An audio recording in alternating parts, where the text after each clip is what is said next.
Hello everyone! Welcome to the second Blogic Not Set review. This time we will be talking about Strixhaven. This set review is going to be a little bit different from the last one because Strixhaven is such a gold-centric set. We will be doing, I believe it's 12 monocolor cards before looking at 5 cards from each college and then moving over to Colorless, so kind of the reverse of the Kaldheim set review. So without further ado, let's get on with it. First card we'll be talking about is Elite Spellbinder. 2 and a white gets you a 3/1 human cleric with flying. Whenever Elite Spellbinder enters the battlefield, look at target opponent's hand. You may exile a non-land card from it for as long as that card remains exiled. Its owner may play it. A spell this way costs 2 more to cast. I think that people are really underrating this card. People are looking at it and seeing that you can still, your opponent can still cast the spell and then just writing it off for that. This, if it hits the right card, is just extremely powerful. A 3/1 flyer is already nothing to scoff at, even at 3 mana. Flicker Wisp has killed many a person in my time playing Death and Taxes.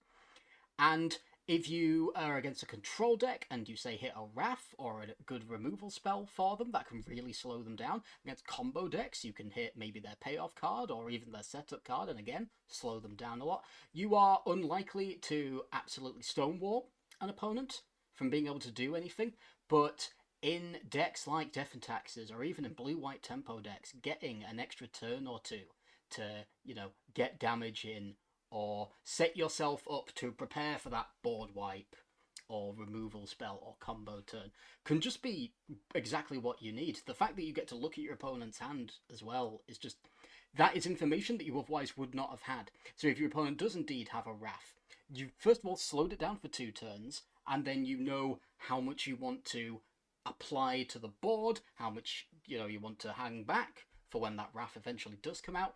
And yet, as I say, and just on top of that, he is a 3/1 flyer, which is a perfectly fine rate. So yeah, I don't think this card's, incredible or anything, but I think it's definitely going to find a home in Death and Taxes and blue-white tempo decks. Second card we'll be talking about is Mavinder, Student's Advocate. 2 and a white gets you a legendary Bird Advisor, 2/3, with flying. 0. You may cast target instant or sorcery card from your graveyard this turn. If that spell doesn't target a creature you control, it costs 8 more to cast this way. If that spell would be put into your graveyard, exile it instead. Activate only once each turn. I really like Mavinder. She's not sorcery speed, which means that she can be used aggressively and defensively. You can use her on stuff like Temur Battle Rage, Blossoming Defenses, Defiant Strike, and the like. And a 2/3 flyer for free isn't the worst. Not amazing, but it's not the worst. And I think that the biggest issue with the decks that she'll be going in, which are stuff like heroic decks, for example, I think that there is a heroic deck that's basically there, but not the best, and cards like this that allow you to recur your protection spells, your aggressive spells, and even just value spells, you may not need the... Does Defiant Strike draw a card? The ones that draw a card. You may not necessarily need the effect that turn, but the ability to just draw extra cards from, the spells that have that on top of it, it's just really nice. I don't think this card's going to show up in many decks, and I don't think this card's going to be an absolute home run. But, as I say, the decks that this will go in, these are the kinds of cards that I think that deck wants. It wants more of them, admittedly, so I don't think that, heroic decks are now going to start showing up constantly. But just generally, I think she is a perfectly fine card, and an effect that I would like to see more of in the future. And our final white card, we have Strict Proctor. 1 and a white gets you a 1/3 Spirit Cleric with flying. Whenever a permanent entering the battlefield causes a triggered ability to trigger, counter that ability unless its controller pays 2. The fact that this is symmetrical can actually work in your favour with certain cards. People have obviously already talked about how this interacts with Uro and Croxer.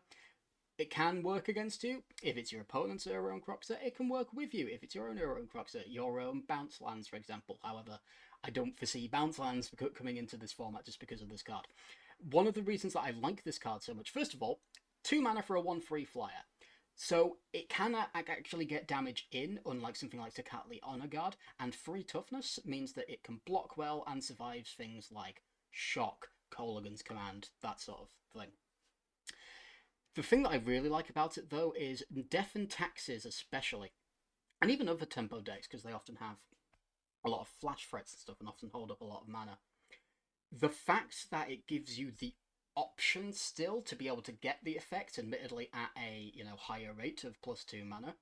The fact that it lets you get them at all makes this card a lot better, in my opinion, than Hushwing Griff, for example, where you just straight up don't get the ability. If you draw a Stoneforge Mystic, you can wait. You can wait for turn 4 or 4 mana, for example, to get that Stoneforge Mystic down. Whereas if you have a Hushwing Griff in play, that Stoneforge Mystic is just useless. You essentially feel almost like you have to play it now, or you have to somehow get rid of the Hushwing Griff. And that's really awkward and something I'm really not into for that card, which is why I don't play it. Strix Proctor, on the other hand, the fact that, as I say, you just need a little bit of extra mana, and Death and Taxes, that's what that deck does. Your curve in general is so low, and there are interactions with things like viling something in.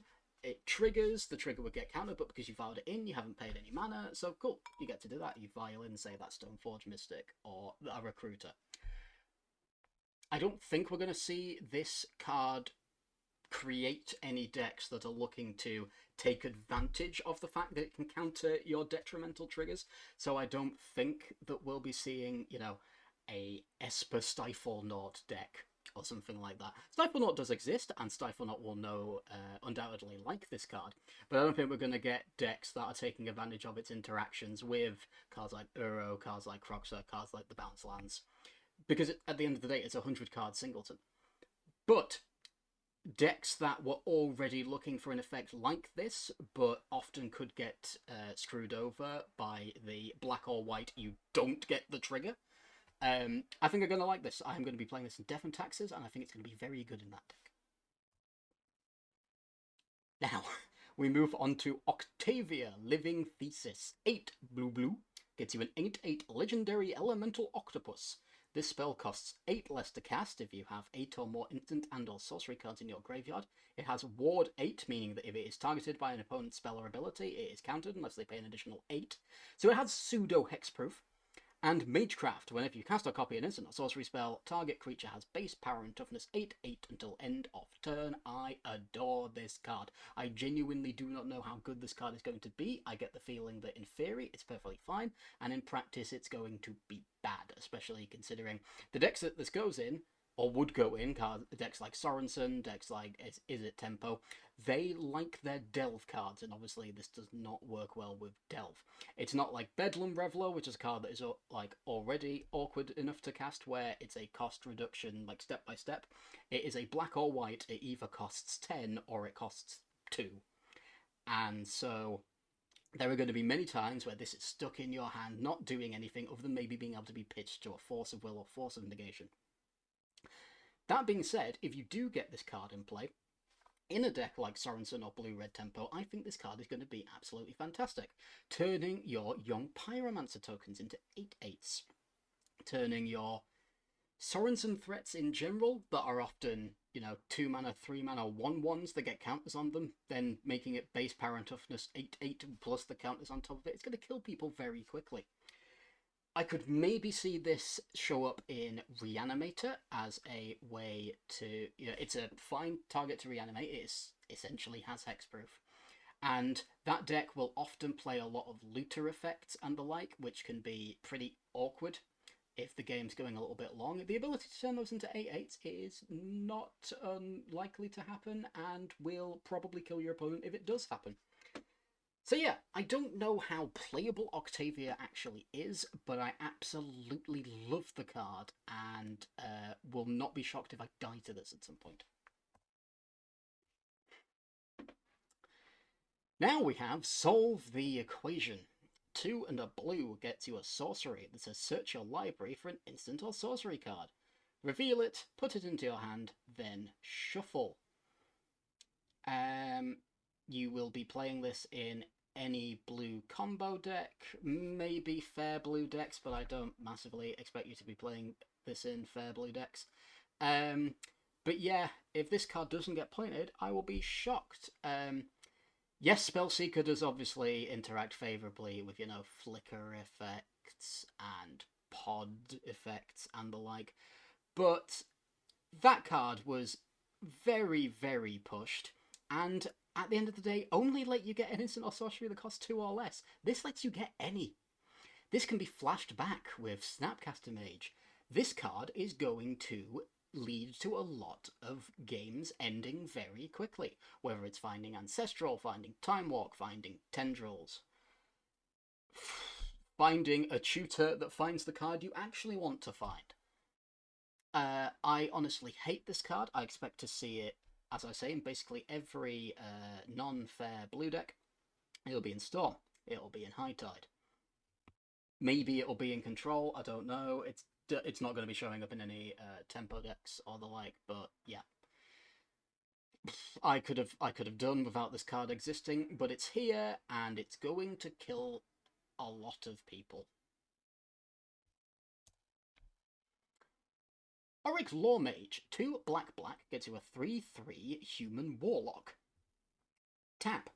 Search your library for a card, put it into your graveyard, then shuffle.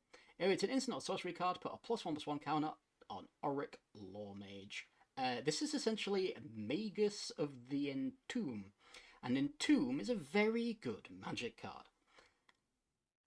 So Entomb is obviously a 1-mana instant that puts any card in your bin. This is a 4-mana card that is killable, where you need to wait a turn to do it, but it is also repeatable. So for that reason, I'm not entirely sure, again, how much play this card is going to see, but a repeatable Entomb is definitely something to keep your eye on. Wouldn't shock me if this saw play in Dredge, but again, might be too slow for the deck. Wouldn't shock me if this saw play in Reanimator. Wouldn't even shock me if we saw some like Storm variants, like especially the Mono Black Storm variant playing this, but again, might end up being too slow or too clunky for those decks. It's really hard to say without having actually played with the card or tried the card out. But on paper, this is a card that I will definitely be keeping my eye on, because it's a card that has a repeatable effect that's proven to be very strong in the format, and therefore could lead to very powerful things happening, but could also just do nothing at all. We will have to see, but as I say, definitely a card I'll be keeping my eye on, and definitely a card I will be picking up early on the off chance that it ends up spiking for whatever reason. Next up, we have possibly my favourite monocolor card from the set. We have Sedgemoor Witch. 2 and a black gets you a 3/2 human warlock with menace, and ward, where your opponent has to pay 3 life. So my understanding is that the white and the blue cards, and maybe the green card, anyway, some of the colours have ward where your opponent has to pay extra mana. Those are, in my opinion, significantly better. Paying mana is much more of a hurdle a lot of the time than paying life. And by the looks of things, red and black are going to be life taxes. And maybe they'll be like, your opponent must discard a card, you know. We could see ward be other things. It is not just mana, and in this case, it is that your opponent must also pay for your life in order to target the witch. And it also has Magecraft. Whenever you cast a copy of an instant or sorcery spell, create a 1/1 black and green pest creature token with, when this creature dies, you gain 1 life. I really like this card. It is obviously, most of the time, going to be a more expensive young Pyromancer. But it's a more expensive young Pyromancer where the tokens do something when they die. Nothing huge, but obviously gaining life is significantly better than not gaining life. It costs your opponent life in order to kill it. And it itself has menace, which means that there is actually a very real chance that it just gets in for damage. This is no Monastery Mentor, in my opinion, but then very few cards are. But as I say, I think it's somewhere in between Young Pyromancer and Monastery Mentor. I think it's probably going to end up being worse than both of those cards, because Monastery Mentor being 2 mana, obviously it has downsides, if you will, as in it doesn't have some of the upsides that Sedgemoor Witch have, but it being 2 mana is obviously very, very relevant in the decks that it goes in.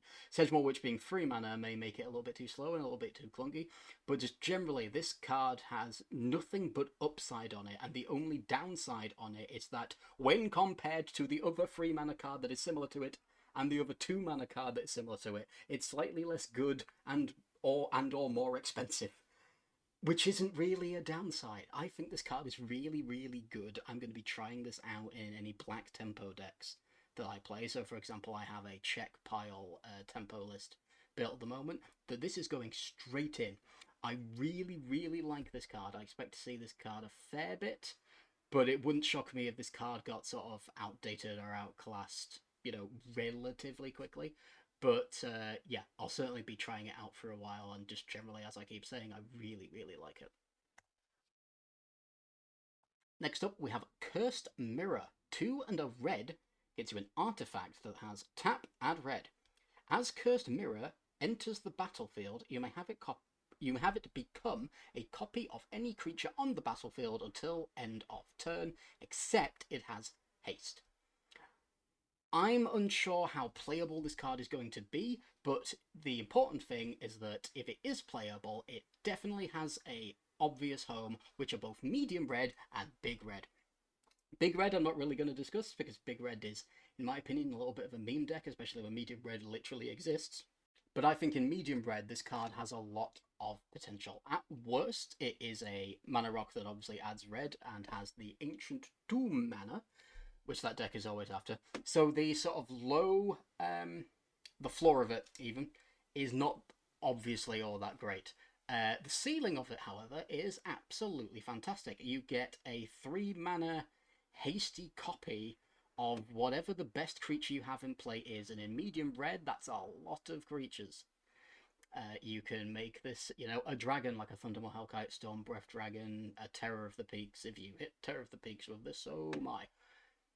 But just generally, you often have a lot of token generators in that deck, and getting another one of those for a turn is always good. And then for the rest of the turn, you just have a mana rock in play, which lets you play even more 4 drops, 5 drops, if you play any 6 drops. So yeah, just generally, I don't think this card's going to be absolutely fantastic or anything, and it wouldn't shock me to not see people play this card, but I will certainly be trying it out if I ever build medium red again. I've taken it apart recently for goblins, because goblins. But yeah, if I go back to that deck, this is definitely a card that will be on my radar for cards to add to update the list. Next we have Fervent Mastery. 3 red gets you a sorcery. You may pay 2 red rather than pay the spell's mana cost. If the 2 red cost was paid, an opponent discards any number of cards, then draws that many cards. Search your library for up to 3 cards, put them into your hand, shuffle, then discard 3 cards at random. I basically never see myself casting this for 3 red, because this card is going to kill people. Turns out the gamble is a very playable card in the Canadian Highlander format, and putting 3 gambles on 1 card is also going to be very, very good. Again, similar to Solve the Equation, I do not expect this card to see play in any fair deck whatsoever, but in plenty of unfair decks, I think this card is going to show up and be a real player. I expect to see this in Storm, both in the multicolor builds and in the mono red build. I expect to very possibly see this show up in Dredge, and there are almost certainly decks that at this point in time I am not thinking of right now, but those are the decks that I will be personally putting it in, and the decks that I will be killing people with this when I cast it. This card is going to be very, very good, very, very powerful, and often is just going to be essentially a 1-card setup, which is kind of scary. We will see what it does. And the final red card, and a card that I think a lot of people are undervaluing, is First Day of Class. 1 and a red gets you an instant that says whenever a creature enters the battlefield under your control this turn, put a +1/+1 counter on it, and it gains haste until end of turn. And it also has Learn. Learn is an interesting mechanic in Canadian Highlander, because it says you may reveal a lesson card you own from outside the game and put it into your hand, or discard a card to draw a card. Canadian Highlander does not have sideboards, which is what outside the game means, and therefore that first half of looking for a lesson does not exist. Learn in Canadian Highlander is literally you discard a card and then draw a card. So, decks I expect this to show up. I think this is a shoe-in for goblins, but it may end up that you just want an actual goblin rather than first day of class. But goblins can have some very explosive turns, but very often those explosive turns will only yield extremely powerful results the following turn, because your goblins may not necessarily have haste. All you need is, say, a Krenko in play, or a handful of goblins. You play this first, make a bunch of goblins, and all of a sudden your opponent is taking a significant amount of damage that they weren't expecting. However, the deck I'm most excited for this is Dredge. Learn, as we mentioned, is discard and then draw, which is the way round that you want it for Dredge. You can discard your Dredger and then replace that draw that you get with a Dredge. So that's already a thing in its favour. And then just turning things like Bloodghasts, Grave Crawlers, Prized Amalgams. Prized Amalgam, obviously, if it comes back from its own ability, won't be able to attack that turn. But making it a 4-4 rather than 3-3 is not at all irrelevant. Same with Bloodghasts and Grave Crawlers becoming 3-2s. Narcomoeba becoming a 2-2. There are so many creatures in that deck that just are already annoying threats rather than necessarily threatening. But you put a +1/+1 counter on them and they end up dealing quite a bit of damage.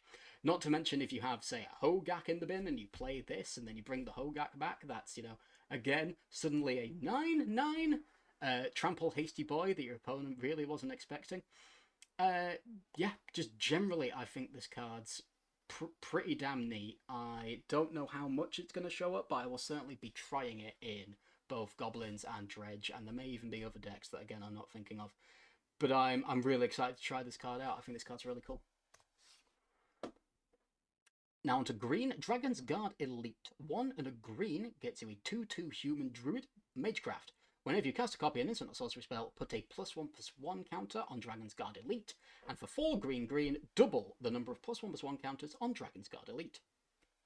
If you are playing a green tempo deck that has a lot of instants or sorceries and likes creatures that grow when you cast instants or sorceries, this is exactly the kind of card you want. There's not a ton to really say about this card. There is also a similar card from Quandrix, I believe it's the Pledge Mage, it may not be though. That is 1 Simic Hybrid, and then the exact same Magecraft ability with no activated ability. It's also a 2/2.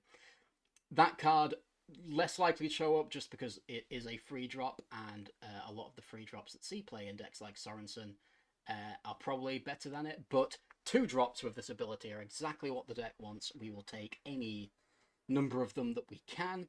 That activated ability is unlikely to come up, but it's great to have it there if it does.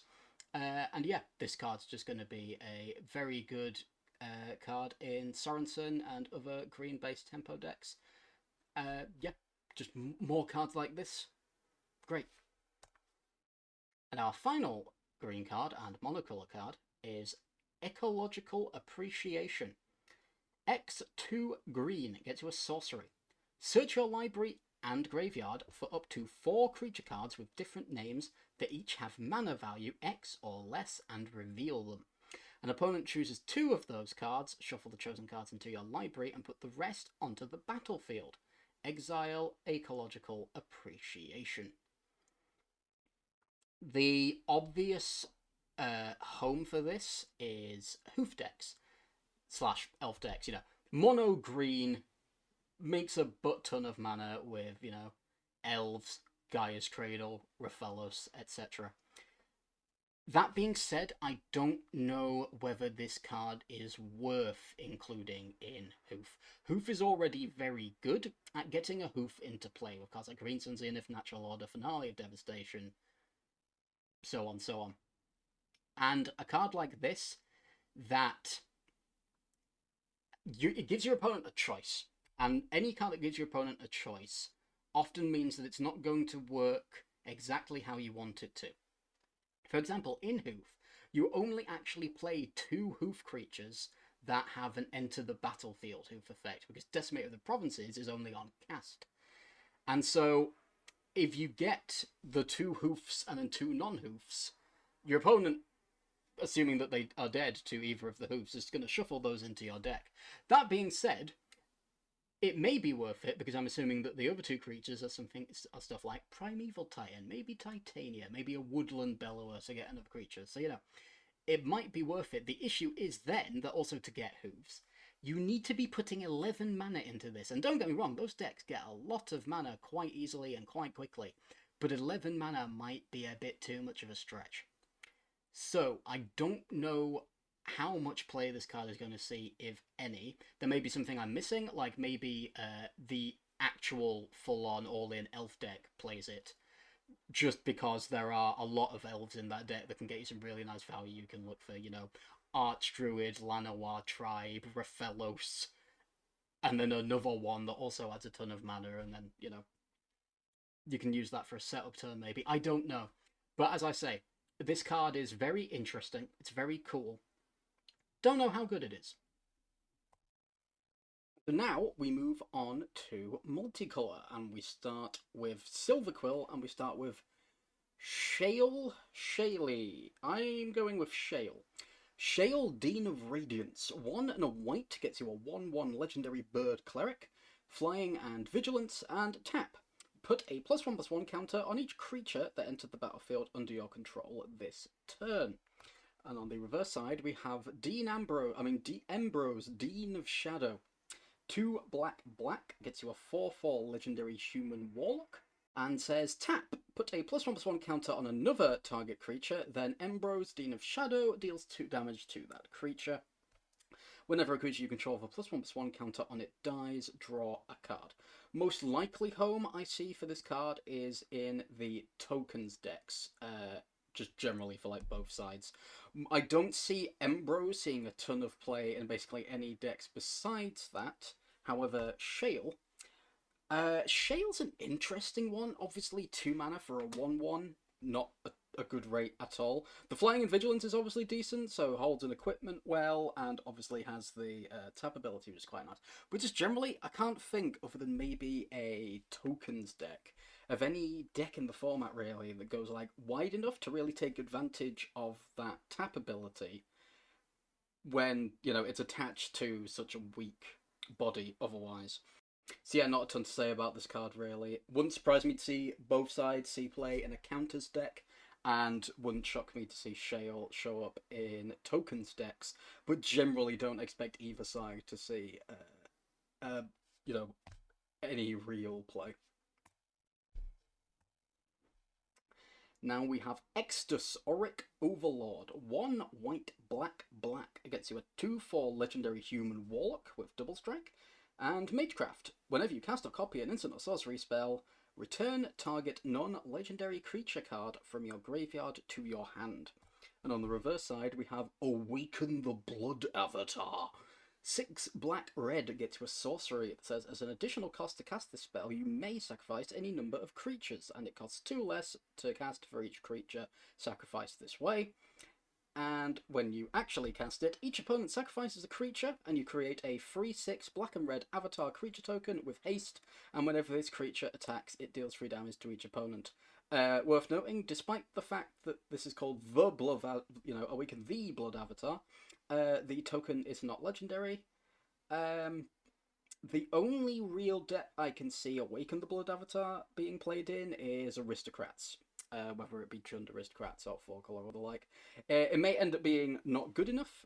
A 3/6 body is a very weird body for a card like this. It does obviously deal 3 damage every time it attacks, so that obviously helps. But yeah, it's like a mini, less good Croxer. So yeah, most of the time I'd rather just play Croxer, but it may end up being that this card shows up in Aristocrats decks, because Aristocrats also are happy with Extus. Speaking of Extus, the only real deck I can see Extus seeing play in, other than maybe Mardu or 4-color Aristocrats decks, is straight up Black-White midrange. Black-White X midrange, especially 4-color and, you know, Mardu and Abzan. Their 4-drop slot is already extremely stacked. As soon as you start looking into green, you've got so many creatures. You know, you've got Merrin, you've got Questing Beast, you've got Thrun, yada yada yada. Thrun doesn't even see a ton of play these days because the 4-drop slot is so stacked. Palace Jailer. Whereas straight black-white mid-range doesn't have as stacked of a 4-drop slot. You know, you've got Palace Jailer, Resto, Resplendent Angel, was it called? No. The one from last set that was basically another Resto Angel. So yeah, the 4-drop slot is a lot less stacked in straight black-white mid-range, so it wouldn't shock me for Extus to show up there.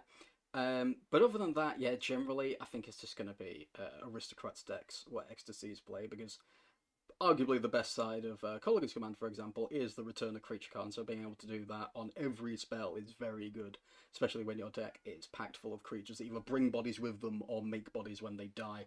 And just as a nice cherry on top, it's also Imperial recruitable because of the fact that it is a 2/4. So yeah, neat card. I like it a lot. I just don't expect it to see a ton of play outside of maybe Aristocrats. Fracture is white and a black for an instant that says destroy target artifact, enchantment, or planeswalker. I think this card is really good. The presence of the courts in the format from Commander Legends means that now more than ever, enchantment removal is very handy. Artifact removal has forever been handy. You know, there are plenty of powerful mana rocks in the format, there's plenty of powerful equipment in the format, and just generally plenty of other powerful artifacts, you know, ensnaring bridge, plenty of combo cards like Paradox Engine. So yeah, just artifact removal has always been good, and enchantment removal is, you know, better than ever. However, it's always been a little bit iffy whether to include a card like Disenchant, because there are matchups where it won't do nearly as much as you'd like. Control matchups especially, they do play, you know, enchantments and artifacts, but they're often ones that you either don't care about or you'd much rather just play a card that kills them. You know, you can blow up their Search Razcanta, etc. But yeah, just generally you'd much rather have a threat. However, what control decks and decks in general at the moment do play a lot of for value or for killing you is Planeswalkers. Oko, Ren and Six, Jace the Mind Sculptor, Royal Scions, Tezzeret the Seeker. Basically every deck these days plays some number of Planeswalkers, and so adding Planeswalker to the list of things that this card kills makes it significantly better than Disenchant, and means that in essentially every matchup there will be a point where a card like this will be usable and will significantly help you. So yeah, I like this card a lot. Silver Quilt Command is 2 white black for a sorcery that says choose 2. Target creature gets +3/+3 and gains flying until end of turn. Return target creature card with mana value 2 or less from your graveyard to the battlefield. Target player draws a card and loses 1 life, or target opponent sacrifices a creature.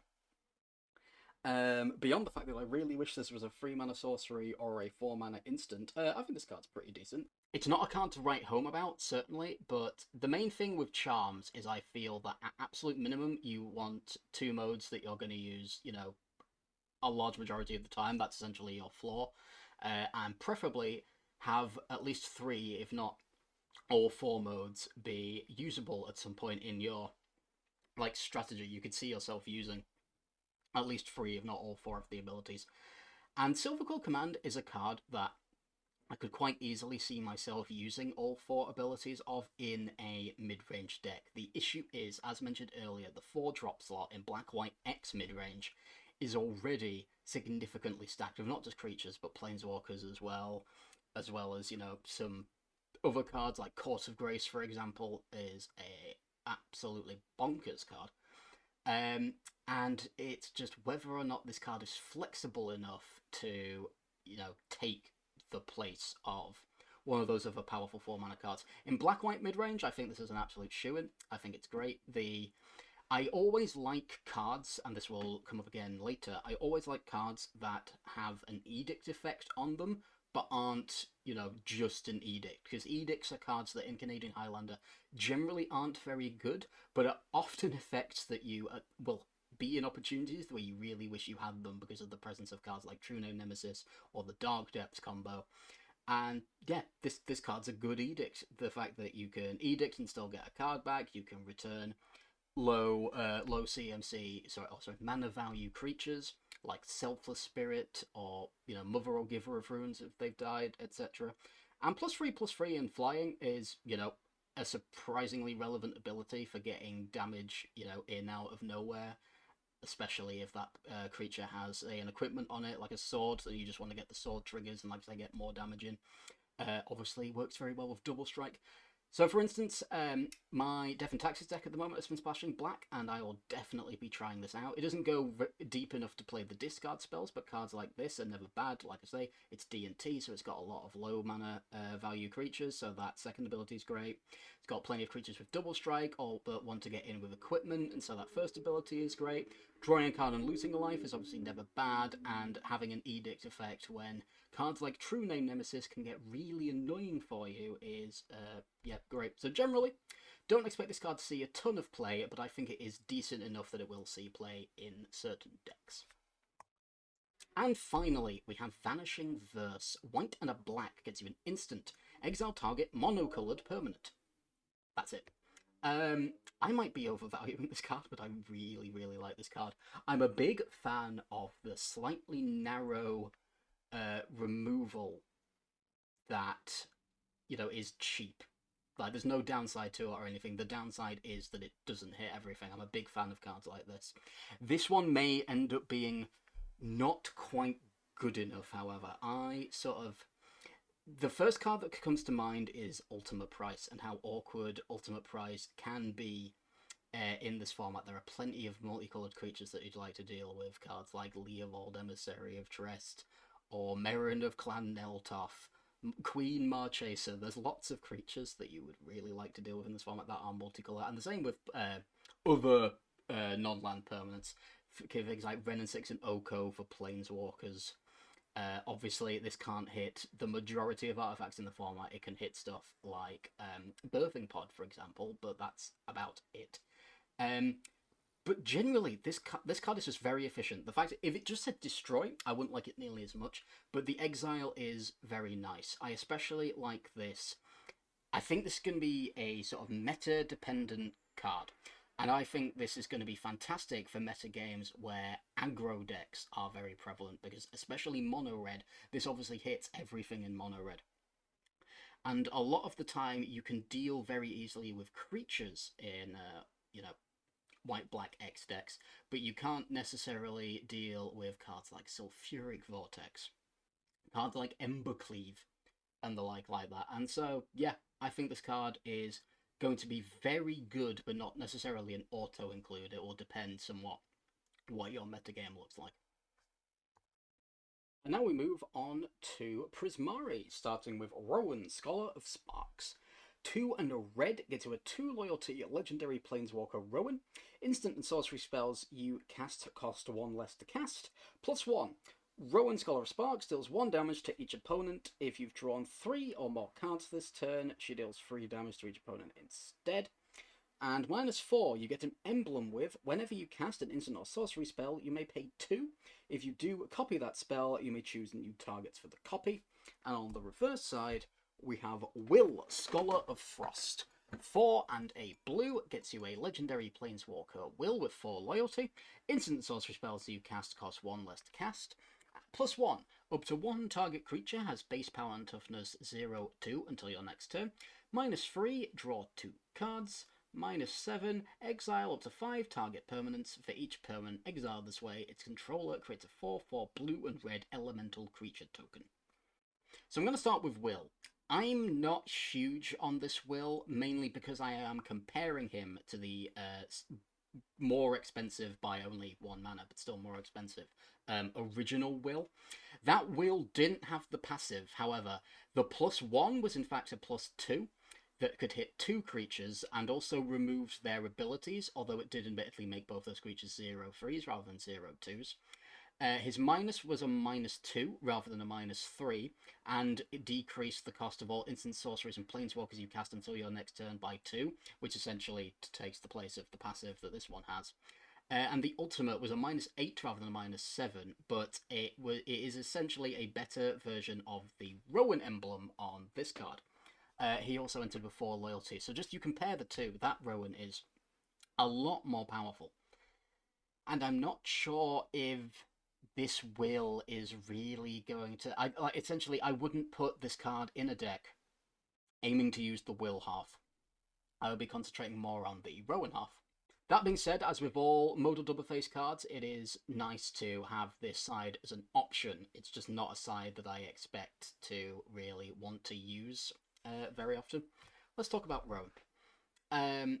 So the first thing is, often when looking at Planeswalkers, and especially looking at ultimates, I like to assess Planeswalkers not expecting to ult them, so the ult is more a, like, nice little cherry on top as opposed to something that is actively going to happen. That being said, I don't think that you can really assess this Rowan without expecting to ultimate her, because her plus just isn't, it's not good. It doesn't protect her in any way. All it does is hit your opponent's your opponent's face directly, and you know, it's not a particularly great clock. That being said, obviously her ultimate is going to be game-ending if you manage to get it off, and she does ultimate relatively quickly, and she does also have the passive to, in a sense, help protect her by allowing you to hold up counter spells and removal spells and the like. And when it comes to decks that I expect to see this played in, as in Rowan and or Will, the only real decks that immediately come to mind are Blue Moon, just because Blue Moon will take, you know, any decent blue and red planeswalkers that it can. Will is actively okay for the deck, and the Rowan emblem, if it gets it off, means that that deck can actually close the game very, very easily because of all the card advantage that deck plays and all the burn spells that deck plays. I don't expect to see this in Storm, other than maybe mono red Storm, just because although Storm does like the instants and sorceries costing less clause of the card, as seen on cards like Goblin Lich Mentor and Baral, the difference between 2 mana and 3 mana is quite big in that deck, and the plus I don't think is going to really help you kill people any quicker, considering when you go off in that deck, you go off. The main deck that I do like this card in, both sides in fact, is the Taking Turns decks. That deck is all about ramping as quickly as possible so it can cast expensive spells, and so the passive, obviously the passive is present on both sides, and it helps you ramp quicker, being able to use more ramp spells or the more expensive ramp spells quicker, and then obviously it also helps you cast the expensive take an extra turn and recursion spells also quicker. The +1 when you're taking multiple turns means that it can actually become a decent clock, especially if you're drawing multiple cards on those turns. And obviously, all you need to do is take like a couple of extra turns to actually ultimate Rowan.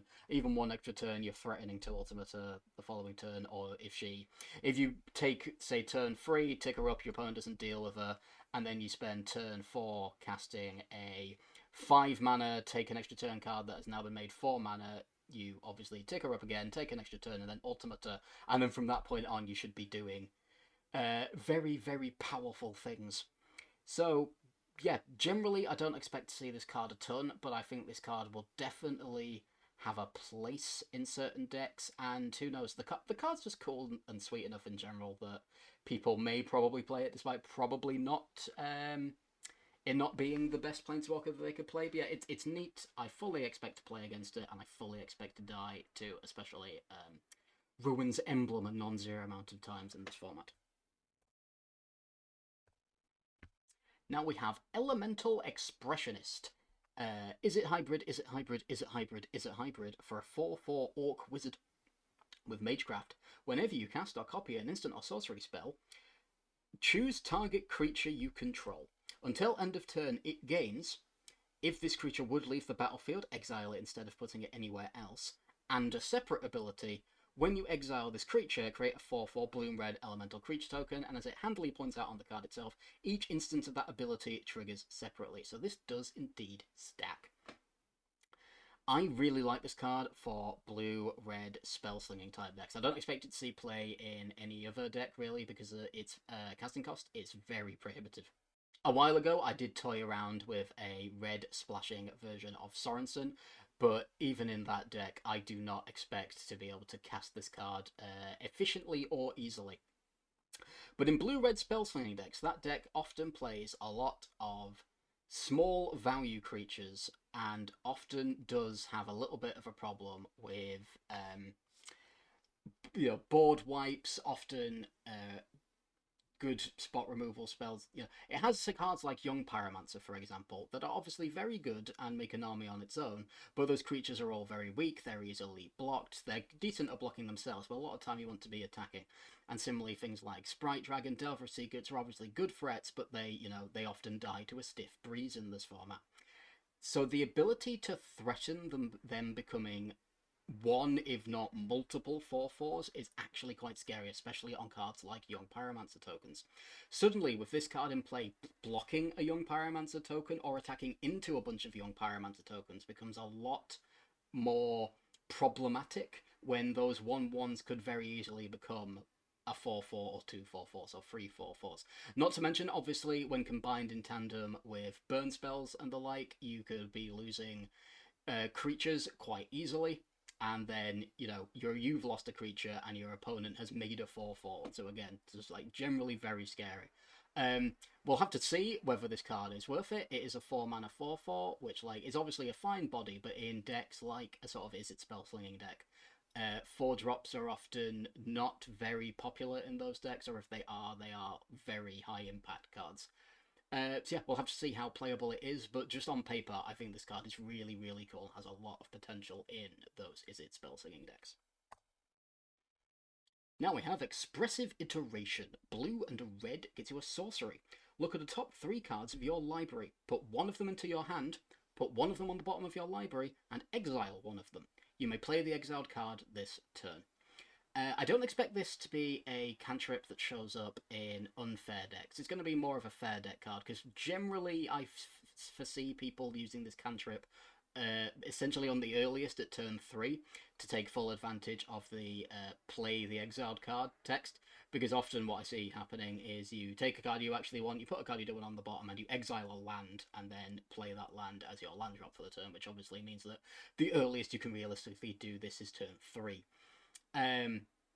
Obviously, the easiest card to compare this to is Sleight of Hand, because it is literally Sleight of Hand with the sort of red ability if you exile a card tagged on, as well as the red mana. Sleight of Hand is probably one of the top 5 cantrips in the format, but and while it is the easiest card for me to compare this to, I don't think this card is nearly as good as Sleight of Hand, because it is obviously more expensive, and it can be a little bit clunkier, but at the same time, you do look at Frigga. It's hard to say without really playing this card. But I think this card is really cool. I think this card is going to see quite a little bit of play for, you know, the next few months or so. But it wouldn't shock me if, you know, by the end of the year, this card is seeing less and less play. But for now, I think it's neat. Now we have Prismari Command. 1 blue-red gets you an instant. Choose 2. Prismari Command deals 2 damage to any target. Target player draws 2 cards, then discards 2 cards. Target player creates a treasure token and destroy target artifact creature. Sorry, target artifact, just artifact. This card is fantastic. I recommend playing it in every fair blue-red deck that you build. As mentioned earlier, I want the absolute minimum number of modes that I see myself. Essentially, I want the floor to be, are there 2 modes that you would happily essentially always use? And on this card, yes. Create a treasure, absolutely fine. Faithless looting, drawing 2 cards and discarding 2 cards, absolutely fine. Dealing 2 damage, absolutely fine. So there's 3 modes I could see myself using very often, very regularly. And, as mentioned, even better is if all 3, if not all 4 modes, are modes that you can see yourself using. Create a treasure token is the mode I see myself using the least, however, it is also probably the best to just randomly tag on as the second ability. But this command has 4 modes that I see myself using, you know, in a variety of situations, and therefore I think this card is just absolutely fantastic. I am really excited to play this card. I don't think it's a card that's going to lead to many explosive plays or, you know, amazing stories or anything, but it's just going to be a great role player in basically any fair blue-red deck. And finally, we have Veyran, Voice of Duality. 1 blue-red gets you a 2/2 legendary Ifrit wizard. And she also has Magecraft. Whenever you cast or copy an instant or sorcery spell, Veyran gets +1/+1 until end of turn. And the most important ability. If you casting or copying an instant or sorcery spell causes a triggered ability of a permanent you control to trigger, that ability triggers an additional time. That second ability just gets me giddy. Obviously, there are things like the token generators, your young pyromancers, your monastery mentors. If you go that far, your Taurans and your murmuring mystics that will now make 2 tokens rather than 1. Obviously, there are a bunch of other magecraft creatures, such as the Efreet that we mentioned earlier, that now means that, you know, if 1 creature dies, you get a minimum 2 guys, or if 2 creatures die, you get a 1/1 from each of them, etc., etc. Obviously, she herself gets +2/+2 rather than +1/+1. If you are playing this in, say, a Temur Miracle Grow deck, those creatures get 2 +1/+1 counters rather than 1. I just generally think that the Veyran is super, super sweet. There's not really a ton of intricate play to her, but if you're playing a deck with a lot of spells, matter cards, and the like, you know, obviously triggering on cast, she's going to be right at home. The sort of the best thing that I can think about it is the fact that while she is a 3-mana 2/2, all it takes is a single spell for her to be able to avoid being killed by a shock or a lightning bolt style effect, which means that for decks that are using, you know, damage-based spells to deal with her, she can be surprisingly tricky to get rid of, never mind the fact that she'll be backed up by blue and red spells, so, you know, you'll have counter magic, you'll have protection spells and the like that. So, generally, I really, really like Veyran. I'm really excited to play with her, and I fully expect to die to her many, many times. And now we move on to Witherbloom. Valentin, Dean of the Vein, is a single black for a 1/1 legendary vampire warlock. Menace, lifelink. If a non-token creature an opponent controls would die, exile it instead. When you do, you may pay 2. If you do, create a 1/1 black and green pest creature token with, when this creature dies, you gain 1 life. And on the backside, we have Lisette, Dean of the Root. 2 green gets you a 4/4 legendary human druid. Whenever you gain life, you may pay 1. If you do, put a +1/+1 counter on each creature you control, and those creatures gain trample until end of turn. Lisette is mainly, I think, a card that's going to see play in Soul Sisters decks. Soul Sisters decks have been getting a lot of support lately, especially in Kaldheim. They got like 2 or 3 cards, including Glorious Protector, I believe it's called, the 2/3 flying angel, 2/4 even flying angel. That essentially double Anthems your team when you have 7 or more life, and this Lisette's just another card that further helps that deck. Soul Sisters gaining life in lots of small increments very efficiently and very easily means that Lisette can get out of hand very, very quickly. The fact she's a 4-mana 4/4 as well just means that she's perfectly fine. She even buffs herself, which means that she herself is going to get bigger, and she gives all your creatures trample. Like, Lisette just seems absolutely insane to me. Obviously, she's no Archangel Foon, but for 4 mana, the fact that she, as I say, can do it very reliably, like constantly stacking up these counters, she just seems like an absolute home run for green, white, and Abzan style versions of that deck. And Valentin is very much the it's nice to have half of this card, but he is a very nice half to have against the right deck. We're not really fussed about his body or the menace or the lifelink or even making the pests. Purely the fact that against the right deck, exiling any creature that dies is huge. Against Dredge, against Aristocrats, there are almost certainly decks that I'm blanking on right now, but those are definitely the main 2 that immediately popped in my mind. That ability can just absolutely screw them over. Obviously, Valentin is no Kalitas, but it's definitely still an ability that is nice to have in certain matchups and against certain decks, especially for a deck like Soul Sisters that often needs to just slow down a deck before it can take over the game. Soul Sisters obviously isn't the quickest deck, but obviously the longer that you leave it to do its own thing, it's going to get out of hand very quickly, especially with all the support that it's been getting recently. So yeah, any ability to slow down decks like Aristocrats or decks like Dredge, you know, Soul Sisters will take. And when you combine Valentin with Lisette on the other side, this card is gonna be very scary and get out of hand very quickly. Next up, we have a Deadly Brew. Black and a green, it gets you a sorcery. Each player sacrifices a creature or planeswalker, and if you sacrifice a permanent this way, you may return another target permanent from your graveyard to your hand. So as I said earlier, edicts aren't especially good in Canadian Highlander, and generally I wouldn't recommend running them unless they have some other upside, or unless they're attached to something else, like a creature or the like. And Deadly Brew is definitely a card that I think has some potential. I'm mainly thinking about this for decks like Aristocrats, where obviously they have a lot of bodies they are perfectly happy to sacrifice, and then they can return an actual, good permanent, such as a creature that brings bodies with it, or a creature that brings, makes a body when it dies. It can get back a land if need be. It can get back a powerful planeswalker, or a combo piece like Goblin Bombardment. Just generally, I don't feel that there's a lot to say about this card, but I just think it has a lot of potential as a decent effect that can slow your opponent down while also allowing you to recur some of your more powerful cards later in the game. Now we have Rushed Rebirth. Black and a green, it gets you an instant. Choose target creature. When that creature dies this turn, search your library for a creature card with lesser mana value, put it onto the battlefield tapped, then shuffle. First of all, the fact that this can hit any creature, not just your own, means that it is very unlikely that this card will be truly dead.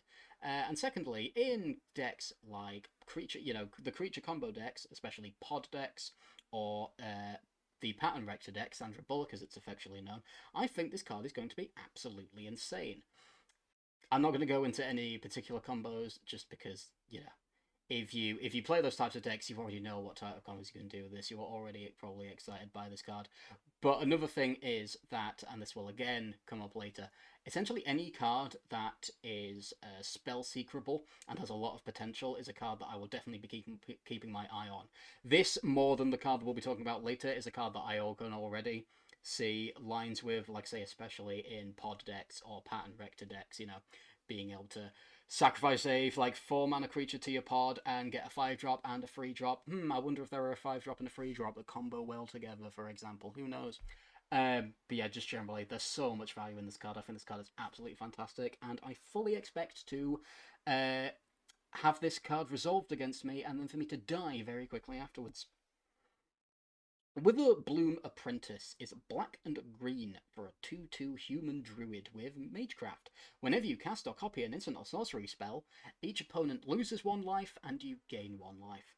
So obviously this is on a lot of players' radars already because of its interaction with Chain of Smog, which, if you don't know, Chain of Smog you get to essentially cast infinite times after you've cast it the initial time, and then obviously the Magecraft ability triggers infinite times and your opponent dies a horrible pingy death. I don't really expect that combo to show up much in Canadian Highlander, but it wouldn't surprise me if, it wouldn't shock me if it saw at least some play, purely because of the presence of cards like Spellseeker, where Spellseeker can find the Chain of Smog, and it can find a card like Crimson Zenith or Eladamri's Call to find Witherbloom Apprentice. We talked about Solve the Equation earlier. Again, Solve the Equation can also get Chain of Smog, and can also get a tutor effect to find Witherbloom Apprentice.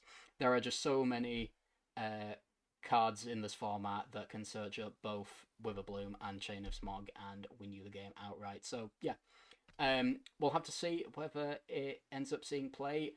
Wouldn't shock me if it did, wouldn't shock me if it didn't. But generally, I just wanted to mention this because, it felt wrong not to mention it, but I don't really expect to see it show up much in the format because, at the end of the day, it is a 100-card singleton format. Similarly, upon seeing this card, initially considered it for Storm, but having talked to people who are much better combo players than I am, Benjamin Wheeler, essentially, the last thing that Storm needs is a new win con. Storm already has enough win cons, especially with the printing of Underworld Breach. What it really needs is cards to add consistency to the deck or speed to the deck. Again, cards like Underworld Breach.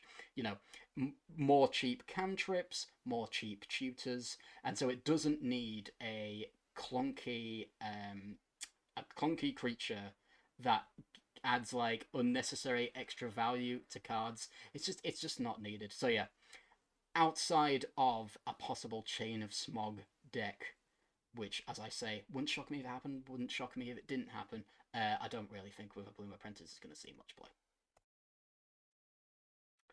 And finally, we have Wither Bloom Command. Black and a green gets you a sorcery. Choose 2. Target player mills 3 cards, then you return a land card from your graveyard to your hand. Destroy target non-creature, non-land permanent with mana value 2 or less.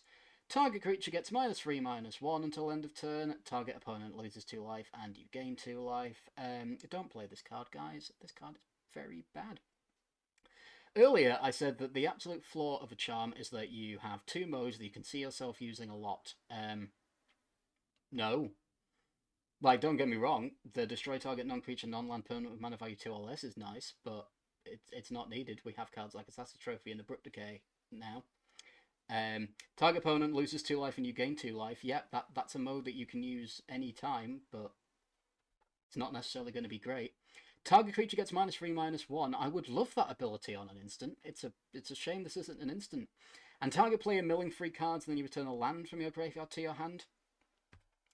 The only real deck that wants an effect like that regularly is Dredge, and there are just so many better effects that let you see more cards, let you return not necessarily just a land, but also a land and maybe a creature or the like. Yeah, I don't like this card, guys. I could very possibly maybe see a world where Dredge plays this, purely because it allows you to deal with pesky things like Deathrite Shaman, Scavenging Ooze, and then also you can get value out of either the first or third ability, or at worst you have the fourth ability, but just generally, in mid-range decks, in aggressive decks, there are just so many better options for you. But yeah, I just never ever see myself casting this card.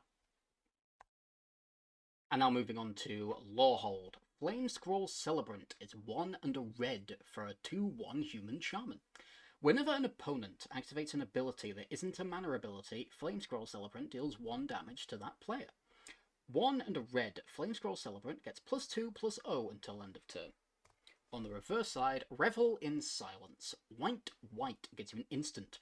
Your opponent can't cast spells or activate Planeswalkers' loyalty abilities this turn. Exile Revel in Silence. I think Revel in Silence isn't as good as Literal Actual Silence or Orim's Chant, and I can't really see a deck wanting a 3rd copy of Silence and one that costs 2 mana. So, generally, don't see Revel in Silence seeing much of any play at all. Flamescroll Celebrant, however, put this in your mono-red decks, put this in your red-green aggro decks, put this in your red decks that want to kill people very quickly. This card's just great. 2 mana, 2/1 body, not amazing, but obviously perfectly fine. The fact that you can buff it later in the game, or if you have mana left over, obviously fantastic. Getting +2/+0 as well, obviously it is 2 mana, but, you know, turning it into a 4/1, not at all irrelevant, and obviously further taxing your opponent's Planeswalker abilities, fetch lands, you know, stuff like that. Just great. Yeah, just put this in. Put this in your mono-red deck, put this in your red-green aggro deck. Good card. Milo, Crafty Companion. 1 white gets you a 2/3 Legendary Fox. Whenever an opponent attacks 1 or more Planeswalkers you control, put a loyalty counter on each Planeswalker you control. Whenever a permanent you control becomes the target of a spell or ability an opponent controls, you may draw a card. Luca Wayward Bonder. 4 red gets you a 5 loyalty Legendary Planeswalker Luca. +1, you may discard a card. If you do, draw a card, and if it was a creature card, draw 2 instead. -2, return target creature card from your graveyard to the battlefield. It gains haste, exile it at the beginning of your next upkeep. -7, you get an emblem with, whenever a creature enters the battlefield under your control, it deals damage equal to its power to any target. Let's talk about Luca first. The only real deck I expect Luca to see play in is Big Red, and even then, I'm not entirely convinced whether it will see any play there. No room in Medium Red. Medium Red never really goes up to 6 drops, and even in the builds I've seen of it that do play a 6 drop, it tends to be another big creature, often Inferno Titan. But yeah, just generally, Big Red's the only deck I really see this thing play in, but in Big Red, I think it will do some decent things. Milo, however, the only deck I really expect people to play Milo in is Death and Taxes, and even then, maybe not, but I will certainly be trying her out in Death and Taxes. I'm really into this card. The second ability, the sort of Leovold ability, as I've called it, is, you know, never to be underrated. You end up drawing a lot more cards than you'd expect, and at worst, you will often draw, you know, at least a card from her. You know, if your opponent Karakuses her or just immediately bolts her when she enters play, you'll get a card out of her, which is perfectly fine by me. That first ability, however, is very interesting, especially with some of the Planeswalkers in Death and Taxes. Death and Taxes is already a deck that can make a decent number of creatures to block, which can already make attacking Planeswalkers awkward for your opponent, and then that ability, the first ability, just makes it even more awkward for your opponent, excuse me. But like I say, there are a number of Planeswalkers that Death and Taxes does play where this can be especially awkward. The main walker of which that immediately comes to mind for me is Gideon, Ally of Zendikar. Gideon, Ally of Zendikar obviously comes in on 4 loyalty and also ultimates on 4 loyalty, but the plus the turn he comes into play is, you know, essentially useless other than getting a loyalty ability on him because, of course, he doesn't have haste. So often what you will just do with Gideon is you'll just zero him, especially the turn he enters play, and often just throughout the game, just because making a 2/2 is often better than risking him getting Path to Exile, Swords to Plowshare, etc., dismembered even. But the fact that he makes a blocker and then that ability on Milo puts him to 5 loyalty means that it can be quite difficult for your opponent to deal with him, and if they do decide to attack him, he will get that 5th loyalty point, and then if you can make it so that he survives and hasn't taken any damage, you can ultimate him with impunity, essentially. So yeah, just generally, I think Milo has a lot of potential. I don't know how good she is actually going to be. I don't know how long she is going to stay in the deck.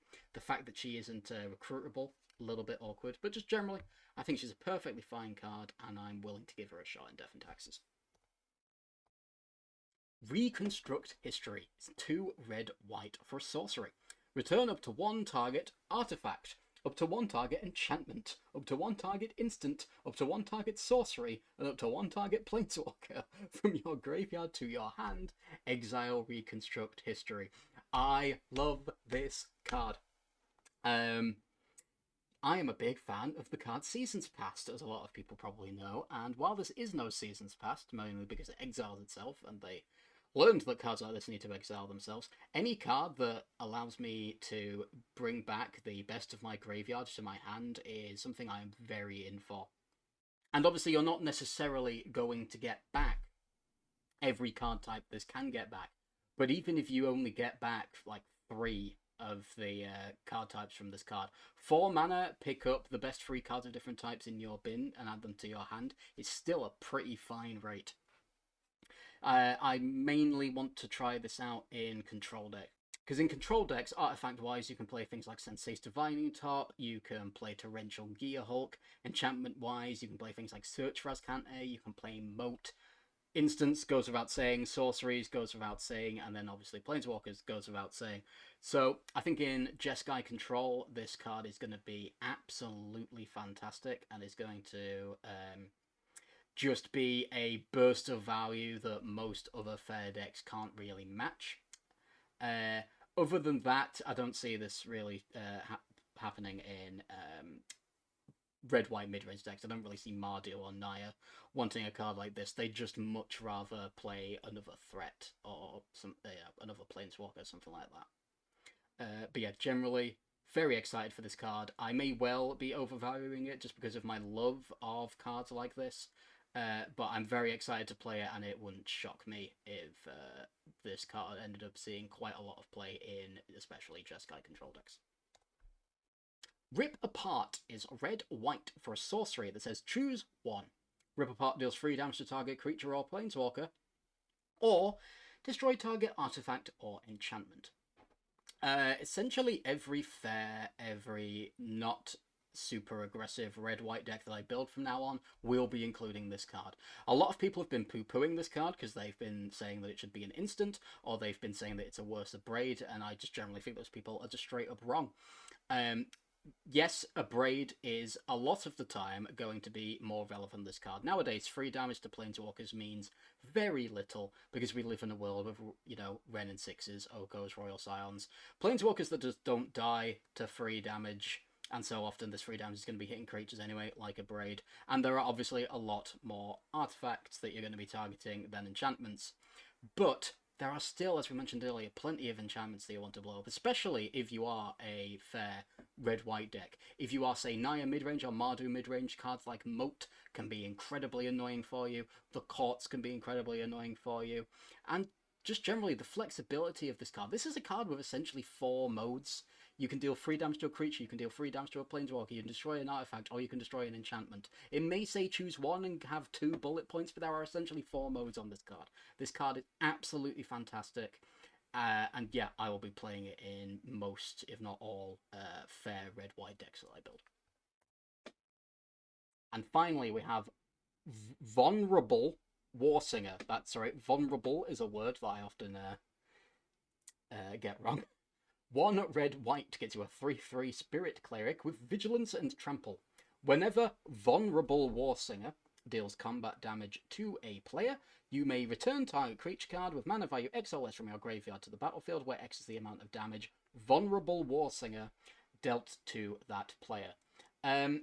It's a 3 mana 3/3 with 2 keywords and then a large body of text, all of which is upside. Play this in every red-white mid-rangey deck that you can. I think this card's absolutely fantastic. Just on its own, it has Vigilance and Trample. That's great, so obviously it attacks and blocks. And obviously it holds an equipment superbly well. If you put a sword on this, not to mention that it becomes incredibly awkward to block because of the protection, the fact it has trample obviously means that more damage is going through, and then if you hit someone you get 3 different triggers that happen. You obviously get the 2 from the sword, and then you get this fantastic ability allowing you to recur your best creature or a good utility creature like a Selfless Spirit or one of the Rune Sisters, or a Recruiter, for example. Just, this card is just so good, not to mention obviously the fact that if you equip it with an equipment like a sword, you're also boosting its power and toughness, which means that you can bring back, a 4-drop, a 5-drop, depending on how big it gets, a 6-drop, etc, etc. Just, this card is so good and has so much inbuilt value that you get just from playing the card alone.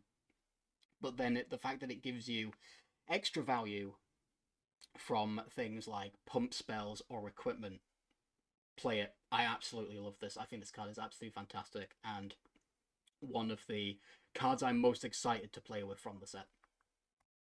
And finally, for our tour of the Strixhaven colleges, we have Quandrix, starting with Decisive Denial. Green-blue gets you an instant. Choose 1.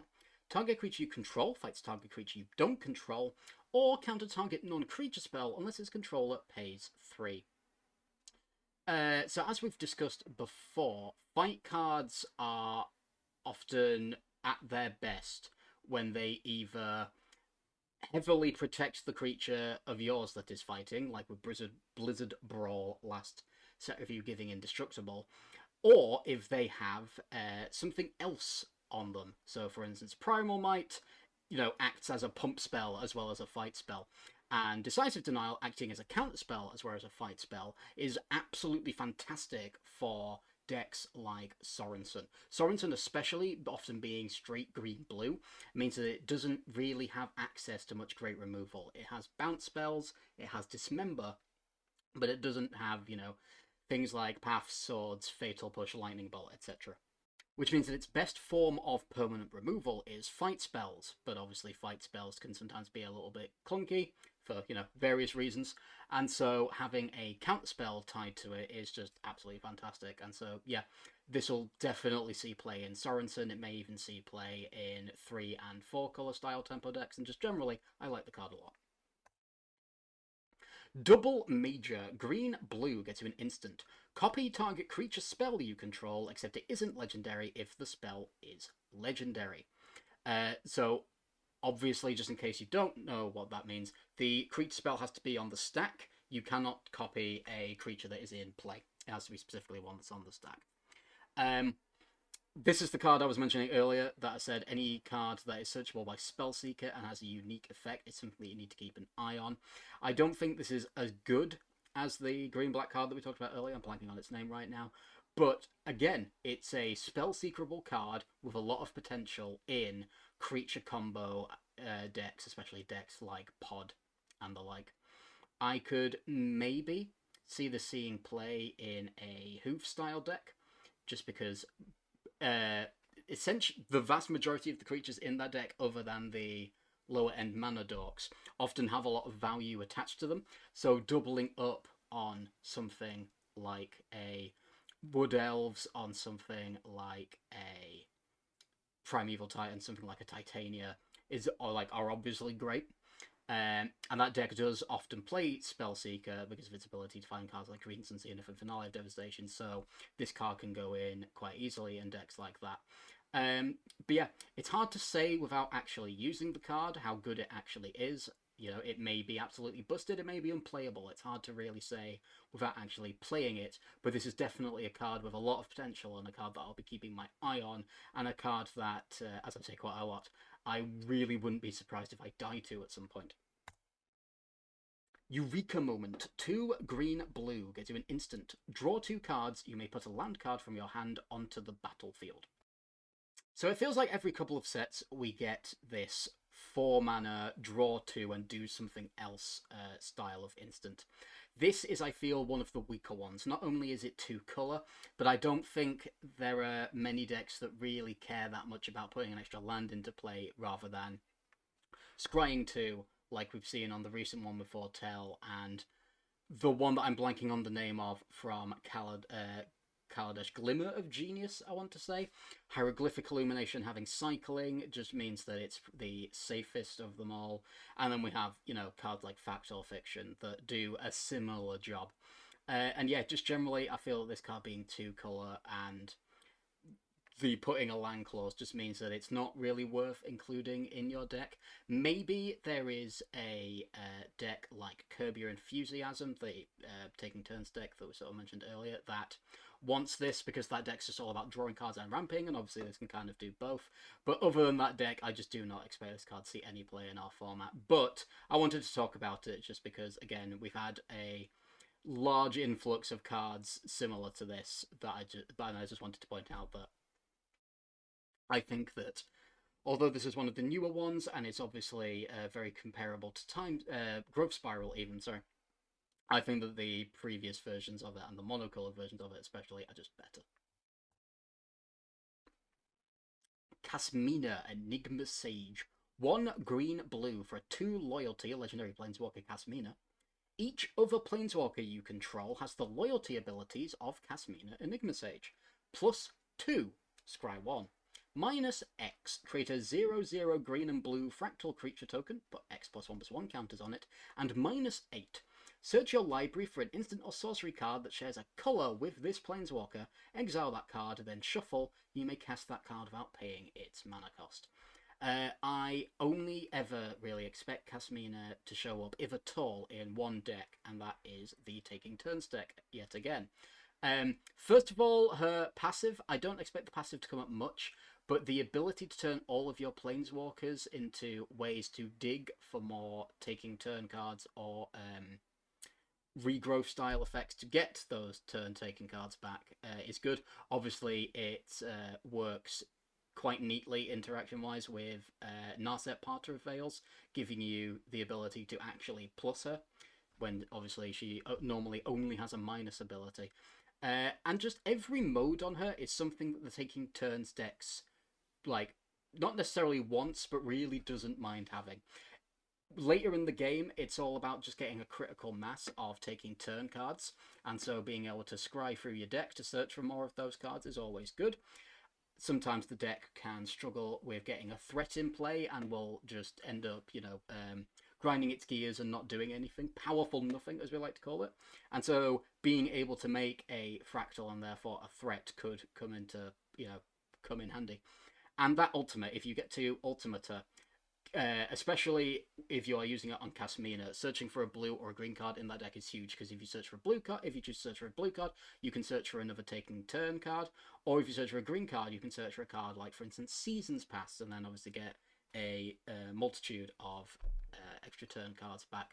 So yeah, generally I don't expect Casmina to see much play, if any at all, but if she does, I think it will mainly be in decks like the Taking Turns decks, where although she is weak, her abilities are all at least somewhat useful. And just generally, it's nice to see the converted mana cost of 1 green blue and not be filled with abject terror at the card put in front of you. And finally, for our multicolored cards, we have Quandrix Command. 1 green blue gets you an instant. Choose 2. Return target creature or planeswalker to its owner's hand. Counter target artifact or enchantment spell. Put 2+1/+1 counters on target creature, and target player shuffles up to 3 target cards from their graveyard into their library. This is a very good charm. Once again, there are at least 3 modes that I see myself using quite often. The bounce, the put counters on a creature, and the counter ability. Especially in a deck like Sorensen or in other blue-green tempo-style decks. But that 4th ability as well is something that in certain matchups can be very, very powerful. Basically, every deck in some way uses the graveyard for a little bit of recursion. You know, most green decks play stuff like Eternal Witness. Blue decks have Snapcaster Mage and Mystic Sanctuary and Torrential Gearhulk. And then there are obviously more all-in decks like Dredge, for example, and combo decks in general, especially ones with Underworld Breach and the like. If they play their Underworld Breach and in response you exile, you know, their way of getting mana or their way of comboing off, their way of drawing cards, that can really, really stall them, if not outright stop them for the turn. So I think that ability is going to come in very handy and is going to be really nice to have. But generally, I just mainly expect this to be a nice, you know, combat trick, essentially bouncing a blocker, making one of you guys bigger, or, you know, bouncing a creature, countering an artifact or enchantment so that, you know, your opponent's board is significantly weaker than it was before you cast the spell, and then you attack in with your large creatures. So yeah, just generally, I think this card is really, really good. Yeah, play it in your blue-green tempo-style decks, especially decks like Sorensen. And now we move on to Colorless. It's just lands this time round.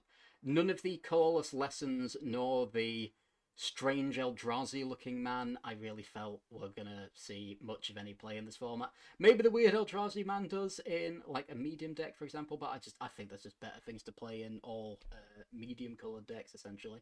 So, as I say, we're just looking at lands, starting with the Biblioplex. Land, tap to add a Colorless. 2 and tap, look at the top card of your library. If it's an instant or sorcery card, you may reveal it and put it into your hand. If you don't put the card into your hand, you may put it into your graveyard. Activate only if you have exactly 0 or 7 cards in hand. Not going to lie, I don't expect this to see a ton of play, really. There are maybe monocolor decks that would quite like this, but also they have to be kind of instant or sorcery heavy. So it's a little bit unclear, I'm not going to lie. The fact that when you get to activate it, it at worst is like a surveil, I don't think is actually that bad, but obviously there is the restriction if you have to have exactly 0 or 7 cards in your hand to do it. So, I don't know, like, maybe it shows up, I honestly don't know. Again, it's a little bit hard without having actually played with the card myself, but just on paper, this isn't a card that excites me particularly, or I expect to see much play. A card that does excite me, but I also expect to not see much play, is Hall of Oracles. It taps to add a colours. 1 and tap, add 1 mana of any colour, and tap, put a +1/+1 counter on target creature. Activate only as a sorcery, and only if you've cast an instant or sorcery spell this turn. I'm going to be trying this out in exactly Sorensen, although maybe I'll try it out in a blue-red tempo-style deck. Purely because there are often games where you reach a point where during a turn all you're really doing is like drawing cards and you're not really progressing your board much, and so just being able to tack on to 1 spell during each of your turns, put a +1/+1 counter on a creature, is I think perfectly fine. It may end up being that another colourless land in those decks just ends up being a little bit too clunky, although it does at worst have that filtering effect, which although it doesn't net a mana itself, obviously if you're getting colour screwed or whatever, that can indeed help. So it just may end up being that this card just isn't worth the inclusion, but generally I think it's neat and I think it's worth a try, and that is what I'll be doing. And our final card for this set review is a cycle of cards. It's the enemy colour Handlands. the sort of Shadow over Innistrad lands, yeah, the cycle has been finished. The Snarl cycle. So, for example, Shine Shadow Snarl. Land. As Shine Shadow Snarl enters the battlefield, you may reveal a Plains or Swamp card from your hand. If you don't, it enters the battlefield tapped, add white or black. So you reveal a land with the land type that, either the land types that it adds or it enters tapped. So this one, obviously, I've just read. The green-blue one, you reveal an island or a forest, and so on and so forth. Sorry to end the set review on a downer, folks, but don't play these. They are not good. In 3+ color decks, they are incredibly unreliable, and you just have you have a plethora of options that you could play instead. You've got the triomes. Obviously, you'll have all the duels available, all the shocks available in your colors. You'll have, you know, the pain lands, the buddy lands, etc., etc. So, excuse me, just generally, these cards are not worth it in 3+ color decks. And in 2 color decks, they are also not reliable enough, in my opinion, to be worth it. And instead of playing these, I believe that playing a basic, obviously you don't get the dual landiness of them, but I think just the reliability of playing another basic and the ability to allow you to also play around things like Blood Moon back to basics, etc. I think it's just the downside of it not adding the second color of mana, I think, is just worth the upside of being a lot more reliable and a lot safer in general. So yeah, these lands are just not lands for our format. The Shadows over Innistrad lands don't see play. You know, you don't see, for instance, the blue-white decks playing Port Town, I believe it was called. Yeah, there's just so many better options. I am genuinely upset that they decided to give us these rather than the Tango or the Bicycle lands being finished, because yeah, the enemy colors have missed out on quite a few cycles now, and maybe there's a world where we are like struggling for dual lands so much that you like end up including these, but I just can't see that being the case. Like I say, I'd much rather just play in a 2-color deck, just another basic, really. So yeah, sorry to end it on a downer, but I don't like these lands and I don't think they're particularly playable in Canadian Highlander. And that brings us to the end of this set review. I love this set. Honestly, I absolutely love the set. A lot of the cards are really cool. A lot of the cards are very interesting. A lot of the cards have extremely unique effects that I can't wait to die to or kill people with myself. And just generally the fear of a set of a school full of witches and wizards that could definitely have gone very into the Harry Potter realm. They did a great job. This set is extremely unique, extremely interesting, and is the most excited I've been for a set in a while, in a large part because I think they've done a really good job with the power level of this set. Solve the Equation aside, and I completely do not blame them for Solve the Equation, Canadian Highlander is in such a unique spot as a format where a card like Solve the Equation is arguably the problem card of the set, because that card's not going to do anything in Standard or Modern or Legacy. That Commander's already busted in half, so that format's not really going to care about that card all that much. But yeah, this fan 100-card singleton format originating from Canada. Yes, Solve the Equation is arguably the scariest card of the set, which, yeah, it's another reason I love Canadian Highlander, where that's arguably the scariest card from this set, is an uncommon blue tutor. But yeah, I love this set. I'm really excited to get my hands on it. Really looking forward to playing it. And yeah, thank you very much for joining me for this set review. Thank you if you made it all the way through. We will be back to normal next time with article writing. Not entirely sure what I'll be talking about, but whatever it is, I hope you're looking forward to it. I hope you enjoyed the set review. Thank you very, very much. See you later.